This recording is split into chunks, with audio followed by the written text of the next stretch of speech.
Let's work through an example of the Sawmill test, exact kind of the math that I'm looking for you to do. So when you come into the test, I'm going to give you a scenario, and everyone's going to be different. It'll be sort of be based on what you can actually get out of the log, but let's make up a story. So I'm going to tell you that you're constructing a deck, and you're going to need 75 2 by 6 by 10 feet long boards. Okay, so the first thing that I'm asking you to do is to find out per board how many board feet are there. And if you recall how to calculate that, that is length times thickness times times width, length times thickness times width divided by 12. So in other words, 2 times 6 times 10 equals divide by 12 equals 10. So that tells us that there are 10 board feet in every 2 by 6 by 10. Okay, so the first question that it asks us here in question 1 is board feet required for the project. Well, if there are 10 per board and we need 75 of them, it's pretty easy math. 75 times 10 equals 750 board feet. The next question, 2, how many board feet per log? Well, I'm going to give you a log, and you're going to scale it using the Ontario log rule. So let's say in this scenario that I'm going to give you a 10-inch diameter log. And since that number just keeps rolling around so well, let's use a 10-foot long log. Okay, you're going to use the Ontario log rule, measuring the small diameter. You found it was 10 inches in diameter. You measured the length as 10 feet long. You scaled that, and according to the Ontario log rule, there are 36 board feet in that log. Okay, so 36 board feet. So now I want to know, okay, if I need 75 2 by 6 by 10s, there are 36 board feet in this log. Now, how many 2 by 6s can I get out of this log specifically? Okay, so the number of 2 by 6s per log. Okay, in order to find that, we are going to find out basically that we have that log with 36 board feet, and we already know that there are 10 board feet per 2 by 6. So 36 board feet in the log, divide by each board we're going to get is 10 board feet. That means there are 3.6 boards in each log. Okay, now 3.6, we cannot round up to 4 because there are not 4 2 by 6 by 10s in this log. You would be miscalculating if we did. So we are going to say that there are 3 boards in each log.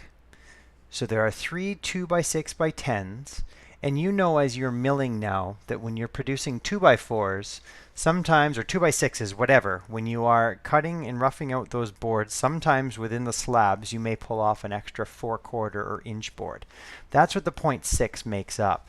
Okay, so the 0.6 board feet, it's still usable lumber, but it's not going to be, say, a full 2-inch board.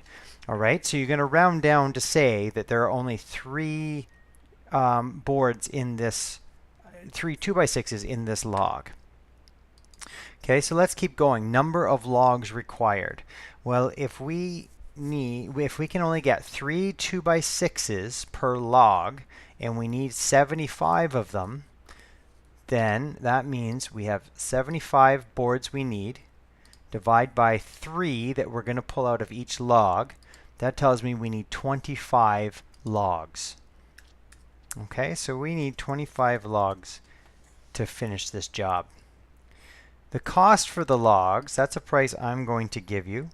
And as we've talked about in class, usually the logs are charged by the 1,000 board feet. So let's say it was $400 per 1,000. So to convert that to per board feet, then that's going to be 40 cents per board foot. Okay, and number of the cost for the log. So in order to find that, the numbers that I'm going to use are how many board feet per log and how many logs do I need. Okay, so I'm not going to calculate 750 board feet because that's what I need, but that doesn't fit perfectly into these logs. There's actually more board feet just because it's the raw logs that I'm buying. Okay, so I'm going to use board feet per log, which is 36, and I'm going to multiply that by 25 logs. So we were purchasing 25 logs that each contain 36 board feet times 25 equals $900.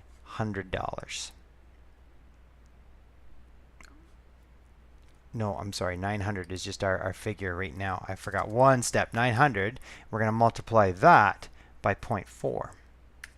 Okay. So 900 is our total board footage that we're buying because there's 36 board feet per 25 logs. So if there's 900 board feet times 40 cents per board foot, 900 times 0.4 equals $360. Okay, so that's what we're going to be paying to purchase those logs. So what I want to compare with step 5 and then step 6 is if you are buying logs, milling them, and selling the lumber, what kind of revenue are we gaining? Okay, so logs in lumber, the more you do to process them, the more value they get. Okay, so you mill them, there's a value there. You kiln dry them and you plane them, there's another value there. You turn them into trim, then there's another value. So they gain a value with every step that we do to the board. Okay, so the retail value of a, oops, wrong button. Sorry, there we go. Of a 2 by 6. If we go into the store, that might be about $1.50 per lineal foot. Okay, depending on species. Okay, so let's say it was $1.50 per lineal foot. So how are we going to find that? Well, we're going to go back up to this information. There are 75 boards that we needed. They are 10 feet long. Okay, that means if it is $1.50 per length, let's find out our total length in lineal feet. Okay, lineal feet is how much total length of lumber it is. There's 75 boards 10 feet long. 75 times 10 is pretty straightforward there, equals 750. And the cost of that many feet, 750 feet of lumber, is $1.50. So we're going to say 750 times $1.50 equals $1,125. Okay, so there is $1,125. So the revenue would be $1,125 minus the cost of the logs, $360. Okay, so $1,125 is the total revenue, or sorry, total cost of the retail value, minus $360. And I just hit the wrong number. Oh, rookies, eh? Rookies. It's back. Sorry about that. The total value equals $765. So that was $1,125 minus $360 gives us a revenue of $765. Okay. Time to saw one log. That is, you're going with your time that was up here as far as how long it should take. And what I want to find with this is to get a sense on how long it takes you to mill lumber. Many times when people are hiring you to mill lumber, they want to know how long it's going to take if you're charging by the hour. And if you have an idea on how many board feet you can mill in an hour, depending on the log and the sizes and things like that, that is to consider. But if you have a standard board foot idea, then that kind of helps prepare you. So let's say that when you finished milling, so you put the log on the mill, the time started, and when you took the last board off, the time stopped, you came up with 30 minutes.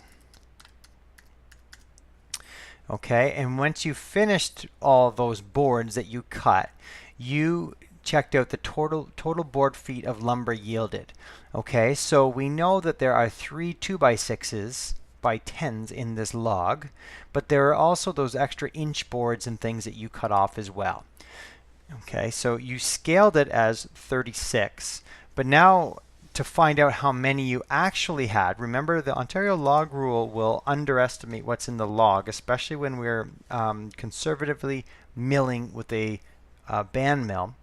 Okay, so that means that your total board feet should be more. So you're going to go to each board, calculate length times width times thickness, divide by 12, and add those together in order to find out what you have. Okay, so length times width times thickness, divide by 12, and then add those all up together. Let's say you found that there were 44 board feet. So your board feet per hour, how many you can produce in an hour, if you produce 44 in 30 minutes, double that, because you can produce 88 board feet in an hour. Okay. And the last few steps demonstrate proper lumber piling. Check out week 3 notes on drying lumber to make sure you understand the stickering process. It may be as per required the day of if we're loading into a trailer or anything like that. And then the last one, moisture meters. Make sure that you are reviewing those notes on the moisture meters from week 3 and that you understand how to use the moisture meter, that you know the species that you're checking and how to check the specific gravity for those species. Okay, I hope this helps, and good luck on the test this week.